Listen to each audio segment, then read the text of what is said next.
അത് പണ്ട് കാലത്തിന് ചൊല്ലുണ്ട്, കേരളം കെട്ടാൻ നാട് ഭരിച്ചാൽ നാട് മുടിയും.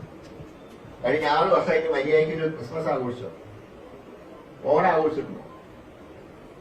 അതാണ് പറഞ്ഞത്, ഭരിക്കുന്ന കുഴപ്പക്കാരനാണെങ്കിൽ നാട് കുഴപ്പത്തിലാവും. ഈ നിപ കേരളത്തിൽ മാത്രമാണ്, പ്രത്യേകിച്ച് മലബാറുമാണ്. അതിന്റെ ശാസ്ത്രീയമായി കണ്ടുപിടിച്ചിട്ടുള്ളത് വവ്വാലാണ് അത്ര ഇത് പരത്തുന്നത്, ഈ നിപ എന്നുള്ള രോഗം. അപ്പൊ ഞാൻ ചോദിക്കുന്നത്, ഇവിടെ കെ കരുണാകരനും എ കെ ആന്റണിയും ഉമ്മൻചാണ്ടിയും ഒക്കെ മുഖ്യമന്ത്രി ചെയ്യുന്നപ്പോ ഈ വവ്വാലും കഴിയുന്നില്ലേ? കാരണം എന്താ ഇപ്പൊ മാത്രം ഈ രോഗം പരത്താൻ? അതാ പറഞ്ഞത്, ഭരിക്കുന്നവൻ ചുവല്ലെങ്കിൽ അങ്ങനെ പല അനർത്ഥങ്ങളും നാട്ടിൽ സംഭവിക്കും. നിപ്പയും കോവിഡും ഒന്നും വരുന്നത് ഏത് ഗവൺമെന്റാണ് ഭരിക്കുന്നതെന്നൊന്നും നോക്കിയിട്ടല്ല. അതൊക്കെ ഈ സമൂഹത്തിലുണ്ട്. വൈറസൊക്കെ ചില പ്രത്യേക സാഹചര്യത്തിൽ അവയുടെ ആധിക്യം ഉണ്ടാവുകയും അത് മനുഷ്യരിലേക്ക് പകരുകയും മരണകാരണമാവുകയും ഒക്കെ ചെയ്യും. അപ്പോ കക്ഷിരാഷ്ട്രീയ ഭേദമൊന്നും നോക്കാതെ കൂട്ടായി അതിനെ നമ്മൾ എങ്ങനെയാണ് ജനങ്ങൾക്ക് ബുദ്ധിമുട്ടില്ലാതെ നോക്കുക എന്ന രീതിയിൽ ഇടപെടുകയാണ് വേണ്ടത് എന്നുള്ളതാണ് എന്റെ അഭിപ്രായം.